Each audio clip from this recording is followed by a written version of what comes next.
मध्य प्रदेश कांग्रेस के निर्देशानुसार जिला कांग्रेस कमेटी के नेतृत्व में केंद्र की भाजपा सरकार के खिलाफ आज धरना प्रदर्शन किया गया। केंद्र की भाजपा सरकार के लोकतंत्र पर हमला करते हुए संसद के दोनों सदनों से 142 सांसदों को निलंबित कर दिया गया है। केंद्र की भाजपा सरकार द्वारा किए इस कृत्य के विरोध में कांग्रेस जन धरना प्रदर्शन कर अपना विरोध दर्ज करवाया। कलेक्ट्रेट कार्यालय के सामने दोपहर 12 बजे से धरना शुरू हुआ, जो 3 बजे तक चला। धरना प्रदर्शन में कांग्रेस से सिमरिया विधायक अभय मिश्रा, नगर निगम महापौर अजय मिश्रा, जिला अध्यक्ष राजेंद्र शर्मा सहित सैकड़ों पदाधिकारी कार्यकर्ता मौजूद रहे। इस दौरान जिला अध्यक्ष ने कहा कि अभी सांकेतिक धरना है, लेकिन जरूरत पड़ी तो कांग्रेस पार्टी सड़कों पर उतरकर उग्र आंदोलन करेगी। आइए सुनते हैं सिमरिया विधायक अभय मिश्रा ने क्या कुछ कहा।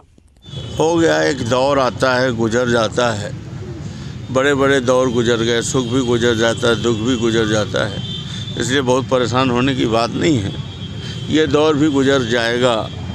अति सर्वत्र वर्जेत, अहंकार की जब अति होती है तो प्रकृति अपना काम करती है, प्रकृति अपना काम करेगी। हम लोगों का काम है कि हम अपने संघर्षों के पथ पर बढ़ते रहें और अन्याय अत्याचार का विरोध करते रहें, और बाकी देश की जनता ये देख रही है, इसमें कोई परेशान होने वाली बात नहीं। विपक्ष का कोई काम ही नहीं रहता है, इस तरह विपक्ष मतलब हाँ, विपक्ष है तो सड़क सड़क में विपक्ष, गली गली में विपक्ष है। तुम संसद में हटा दिए, कलेक्ट्रेट के सामने विपक्ष बैठा हुआ है, तो ये थोड़ी आप मिटा सकते हो। तो इसमें कोई चिंता करने वाली बात नहीं है। जब बल्ब फ्यूज होता है उसके पहले बहुत ज़ोर से जलता है। बस मेरा इतना ही क्या, धन्यवाद। इंडिया गठबंधन की आह्वान पे राष्ट्रव्यापी और प्रदेशव्यापी एक धरने का कार्यक्रम आयोजित किया गया है, जिसमें जिला कांग्रेस कमेटी रीवा भी हिस्सा ले रही है। ये धरना मूलतः इस उद्देश्य को लेकर करा जा रहा है कि जिस तरीके से अलोकतांत्रिक तरीके से भारतीय जनता पार्टी की सरकार में हमारे यहाँ 142 सांसदों का राज्यसभा और लोकसभा से निलंबन किया गया, उनको सस्पेंड किया गया, इसके विरोध में किया जा रहा है। वो सांसदों का केवल इतना दोष था कि उन्होंने संसद पे जो हमला हुआ उस पर चर्चा चाहिए। उन्होंने कहा कि मध्य प्रदेश जो हमारे भारत के जो गृह मंत्री हैं अमित शाह जी, वो इसमें बयान दें। ये कोई बड़ी बात नहीं है, एक सुरक्षा की चूक थी, और सुरक्षा की चूक पे कौन बयान देगा? गृह मंत्री बयान देगा। उनसे बयान मांगने की बात की गई केवल ये, और इसके विरोध में उनको सस्पेंड कर दिया गया। आप ये बताइए कि ये किस तरीके के देश का लोकतंत्र चल रहा है? लोकतंत्र हमेशा सिक्के के दो पहलू पे चलता है, एक होता है सत्ता, एक होता है विपक्ष।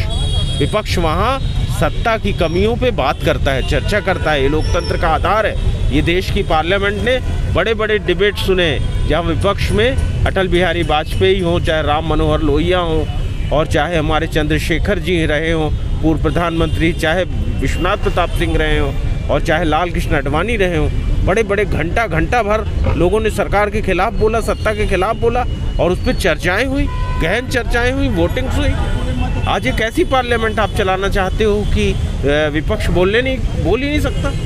142 सांसदों को आपने इसलिए निलंबित कर दिया कि वो चर्चा चाह रहे थे। ये गृह मंत्री और प्रधानमंत्री इन्हीं मुद्दों पे पब्लिक मीटिंग्स में बात करना चाहते हैं, मन की बात करना चाहते हैं, रेडियो पे बात करना चाहते हैं, अपने स्टेटमेंट में बात करना चाहते हैं। अरे बात करने की जो जगह है पार्लियामेंट, जहाँ बोलना चाहिए गृह मंत्री को, प्रधानमंत्री को, वहाँ बोलने से क्यों आप हिचक रहे? और जब संसद में जो घटना हुई है उस पर चर्चा नहीं होगी तो कैसे होगी?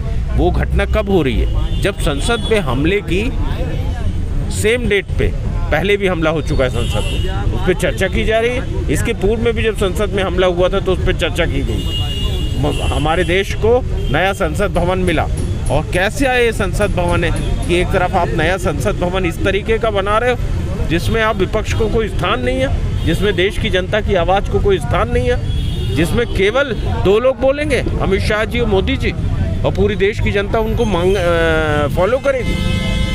ये कैसी डेमोक्रेसी है? क्या इस डेमोक्रेसी के लिए, इस लोकतंत्र के लिए हमारे स्वतंत्रता संग्राम सेनानियों ने प्रयास किया था? कांग्रेस अगर चाहती तो उस समय कांग्रेस एक राज्य स्थापित कर सकती थी, पर कांग्रेस अच्छे सांसदों को राज्यसभा के द्वारा लाया करते थे पंडित नेहरू लोहिया को जिता के लाया करते थे और ये कहा करते थे कि अगर विपक्ष नहीं होगा तो लोकतंत्र का संतुलन खराब हो जाएगा। हम आज ये राष्ट्रव्यापी धरना इसी उद्देश्य को लेके हो रहा है कि जनता के बीच में हम ये बात रख रहे हैं और इसका आज ये सांकेतिक धरना है। कल अगर आवश्यकता पड़ेगी तो कांग्रेस सड़कों पे उतरेगी और जेल भरो आंदोलन भी किया जाएगा।